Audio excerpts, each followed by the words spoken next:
નમસ્કાર દર્શક મિત્રો, આપણે નિહાળીશું સિટી લાઈવ ન્યૂઝ ચેનલમાં આજના મુખ્ય સમાચારો. મુખ્યમંત્રીશ્રીએ મેટ્રો રેલ પ્રોજેક્ટનું ખાતમુહૂર્ત કર્યું. ઈસ્ટ ઇન હોટલમાં 16મી માર્ચથી કાઠિયાવાડ ફૂડ ફેસ્ટિવલ. રાજકોટ ખાતે જયપાલ સિંહની પાસા હેઠળ ધરપકડ. કોંગ્રેસના 2 કોર્પોરેટરની પોલીસ તપાસ શરૂ. વડોદરામાં વાનર હુમલો.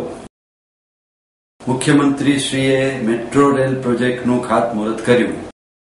અમદાવાદના વસ્ત્રાલમાં શનિવારે સાંજે મુખ્યમંત્રી શ્રીમતી આનંદીબેન પટેલ મહાત્મા કાંક્ષી મેટ્રો રેલ પ્રોજેક્ટનું વરસતા વરસાદમાં ભૂમિપૂજન કર્યું હતું. ભારે વરસાદને કારણે મુખ્યમંત્રી એકઠી થયેલી જનમેદનીને સંબોધન કરી શક્યા ન હતા, પરંતુ સ્ટેજ પરથી હાથ મિલાવી લોકોનું અભિવાદન કર્યું હતું. વસ્ત્રાલમાં હીરાબા સ્કૂલથી એપ્રલ પાર્ક સુધીનો 6 કિલોમીટરનો એલિવેટેડ કોરિડોર રૂટ નંબર 2018 સુધીમાં પૂર્ણ કરવાનો વિશ્વાસ મેટ્રો કંપનીના ઉચ્ચ અધિકારી વ્યક્ત કર્યો હતો.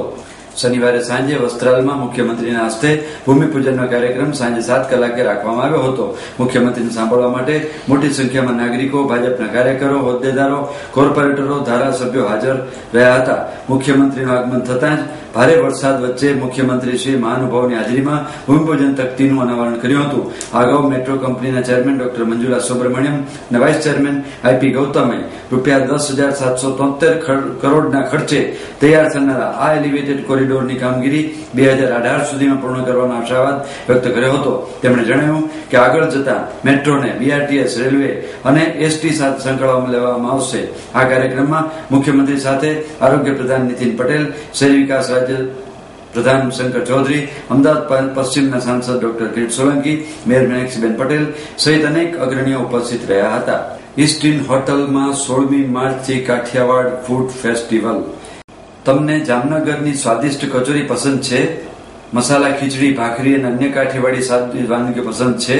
તો તમારો પરિવાર સાથે પધારો અને હૃદયને સ્પર્શે એવો રોયલ ટેસ્ટનો આનંદ લોકો. 15 દિવસનો કાઠિયાવાડી ફૂડ ફેસ્ટિવલનું ઈસ્ટ ઇન હોટલ અમદાવાદના ગ્લાસ હાઉસ ખાતે આયોજન થઈ રહ્યું છે.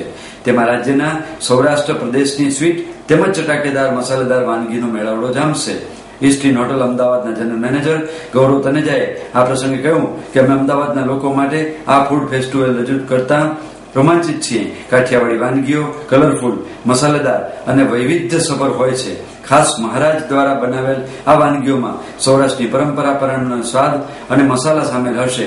અમે અમારા ગ્રાહકો માટે આ સ્વાદિષ્ટ વાનગીઓથી ભરપૂર ફેસ્ટિવલ 15 દિવસ માટે રજૂ કરી રહ્યા છીએ. મહારાજ અમદાવાદીઓની સ્વાદ કોમના તેમના હાથે તૈયાર કરાયેલી સ્વાદિષ્ટ વાનગીઓથી પૂરી કરશે, જેમાં અનેકવિધ કાઠિયાવાડી વાનગીઓ પીરસવામાં આવશે. આ સાથે કાઠિયાવાડી ફૂડ ફેસ્ટિવલમાં સ્વાદિષ્ટ અને ભવ્ય ડેઝર્ટ પણ પીરસવામાં આવશે, કારણ કે તેના વિના કાઠિયાવાડી ભોજન પૂરું જ ન ગણાય. અત્યંત સ્વાદિષ્ટ એવા ફેસ્ટિવલમાં જ વાત પૂરી નહીં થાય. આગંતુકો પોતે પણ વિવિધ ખાદ્ય ચીજોની પસંદગી કરીને લઈ શકે છે, જેમ કે ચાટ, ફરસાણ અને અથાણા તથા ચટણી. સ્ટોલ પર જઈને તેઓ આ તમામ વસ્તુ લઈ શકે છે. તો સ્વાદિષ્ટ વાનગીઓની મજા માણવા કાઠિયાવાડી વાનગીઓથી વિશેષ બીજું શું હોઈ શકે? આ ફેસ્ટિવલમાં કાઠિયાવાડી વાનગીઓનો સ્વાદ તો મળશે, પણ તેની સાથે અમદાવાદીઓને કાઠિયાવાડી રીતભાતનો પરિચય પણ થઈ શકશે. East Inn hotel Ahmedabad glass house ઉપર પધારો. 16મી માર્ચથી 30 मार्च 2015 સાંજે 7 થી 11. मैं ईस्ट इन होटल अहमदाबाद का जनरल मैनेजर हूँ. आज काठियावाड़ी फूड फेस्टिवल लॉन्च कर रहे हैं. ये 15 दिन तक रहेगा. ये सिर्फ डिनर्स के लिए है, शाम को 7 बजे से 11 बजे तक. इसका चार्ज 999 प्लस टैक्सेस पर पर्सन रहेगा. काठियावाड़ पे ऐसा है कि हमने सबसे पहले जो मैं बतलाना चाहूँगा, हमने एक स्पेशलिस्ट को रखा है. इसके लिए जब हम काठियावाड़ी फूड फेस्टिवल कर रहे हैं तो फूड एकदम ओरिजिनल ऑथेंटिक काठियावाड़ होना चाहिए. तो उसके लिए 15 दिन के लिए हमने अलग अलग मेन्यू बनाए हैं. सो उसके लिए लोकल स्पेशलिस्ट हमने एक रिसर्च की. वो रिसर्च करके मार्केट में हमने इसके लिए स्पेशलिस्ट हायर किए हैं. तो अहमदाबाद मार्केट के लिए एक हमारे बुफे में 22 मेन कोर्स रहेंगे, सैलेड्स हैं, 15 तरीके के डिजर्ट रहेंगे। ये सारी कुकिंग लाइव हमारे ग्लास हाउस रेस्टोरेंट में रहेगी।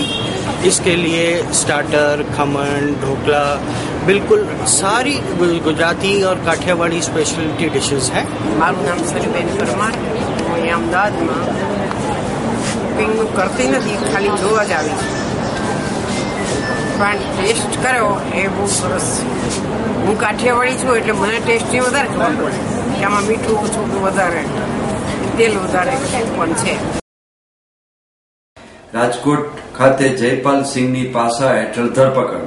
રાજકોટ શહેર તેમજ જિલ્લાભરમાં પારકી જમીન પચાવી પાડવાના ગુનામાં ભૂમાફિયા તરીકે ઓળખ ઉભી કરનાર અને પેટા ચૂંટણી સમયે ભાજપ કાર્યાલયમાંથી ધરપકડ થયેલ જયપાલસિંહ જાડેજાની પાસા હેઠળ ધરપકડ કરવામાં આવી છે। જયપાલસિંહ જાડેજા થોડા દિવસ પૂર્વે જ છૂટ્યો હોય કુવાડવા નજીક પોતાની કાર ઉપર ફાયરિંગ કર્યું હોવાની ખોટી વાત ફેલાવી પોલીસને દોડતી કરી દીધી હતી, ત્યારે આજે તેના વિરુદ્ધ પાસાનો વોરંટ જારી કરી તેને વડોદરા જેલ ખાતે ધકેલી દેવામાં આવ્યો હતો। કોંગ્રેસના 2 કોર્પોરેટરની પોલીસ તપાસ શરૂ। સોની બજાર વિસ્તારમાં બની રહેલી બિલ્ડિંગ પેટે વોર્ડ નંબર 8ના કોંગ્રેસના 2 કોર્પોરેટરો કેયુર મસરાણી અને પ્રીતિબેન દેસાઈ દ્વારા ખંડણી માંગવામાં આવી હોવાના પ્રકરણમાં એ ડિવિઝન પોલીસ સ્ટેશનમાં ફરિયાદ નોંધી ધોરણસરની કાર્યવાહી હાથ ધરવામાં આવી છે। બંને કોર્પોરેટરો કેયુર મસરાણી અને પ્રીતિબેન દેસાઈ વિરુદ્ધ એ ડિવિઝન પોલીસ સ્ટેશનમાં ફરિયાદ નોંધવામાં આવતા જ બંને કોર્પોરેટરો ભૂગર્ભમાં ઉતરી ગયા હતા। બનાવ અંગે પોલીસ ફરિયાદ નોંધી બંને કોર્પોરેટરના રહેણાંક મકાનો અને ઓફિસ પર દરોડા પાડ્યા હતા, પરંતુ બંને કોર્પોરેટરો ફરાર થઈ ગયા હોય એક પણ કોર્પોરેટર હાથ લાગ્યા ન હતા। પોલીસે બંને કોર્પોરેટરોને પકડવા માટે વિવિધ દિશામાં તપાસ શરૂ કરી છે। આ કામના ફરિયાદી ભરતભાઈ સોની બજારમાં નવું મકાન બનાવ્યું, જે બાબતે કેયુરભાઈ મસરાણી અને પ્રીતિબેન દેસાઈ જે કોર્પોરેટર તેમને ફરિયાદી જોડેથી 6 લાખ અને 8 લાખ એવી ખંડણી માંગેલી, જેવા બધી ગુનો દાખલ થયેલ છે। આ ગુનાની તપાસ પીએસઆઈ કુવાડે ચલાવી રહેલ છે, જેઓને ફરિયાદી તેમજ સાક્ષીઓના નિવેદન ઉપરથી આ કામના આરોપીઓની ધરપકડ પર જેટલા પૂરતા પુરાવા હોય તેઓની તપાસ કરતો મળી આવેલ નથી। તપાસ ચાલુ છે। તેમના આશ્રયસ્થાનો, તેમના રહેણાંક તેમજ ઓફિસે તપાસ કરવામાં આવેલ છે। વડોદરામાં વાનર હુમલો। શહેરના ગેન્ડીગેટ રોડ પર લાડવાડ ખત્રીપોળમાં એક કપીરાજે તોફાન મચાવ્યું હતું, જેમાં એક મહિલા સહિત 2 જણા અને 2 બાળકોને અચાનક કપીરાજ હુમલો કરી તેમને ઈજા પહોંચાડી હતી, જેના પગલે તેને બુમરાણ મચાવી મૂકતા આસપાસના રહીશો દોડી આવ્યા હતા, જેના પગલે કપીરાજની ટોળકી ભાગી છૂટી હતી। હું કચરો નાખીને આવતી હતી અને પાછળ એકદમ જ પકડી દીધી અને ફેંકી દીધી અને બચકું ભરી દીધું પાછળ પીઠ ઉપર વાંદરાએ। હવે અહીંયા અમારી ગલીમાં તો એક છે ને બીજા લાડવાડામાં બીજા 2 છે। એ બે અંદર તો ભાઈને સવારે કર્યું અને મને બપોરે 3:45 વાગે કર્યું। હું અહીંથી કેન્ડી ગેટથી હું સીધો ઘેરે જઈ રહ્યો હતો, ચિત્તકાન ગલીમાંથી તો સીધો ઘેરે જઈ રહ્યો હતો। ઘેરેથી પાછળથી હુમલો કર્યો વાંદરાએ, અને એટલા મોટા વાંદરા હતા કે હદની વાત। આવા બધા જો ને 3 ચિત્તકાન ગલીમાં થયા અને 3 બનાવ બન્યા છે આપણે લાલવાડામાં, અને એટલો ભયાનક હુમલો કરે છે આ વાંદરા કે તમારાથી કશું જ ના થાય। કેટલા વાંદરા હતા? લગભગ 3 વાંદરા છે, અને એ હુમલો પાછળથી કરે છે, આગળથી નથી કરતો। આપ નિહાળતા રહો સિટી લાઈન ન્યૂઝ ચેનલ। આ હતા આજના મુખ્ય સમાચારો।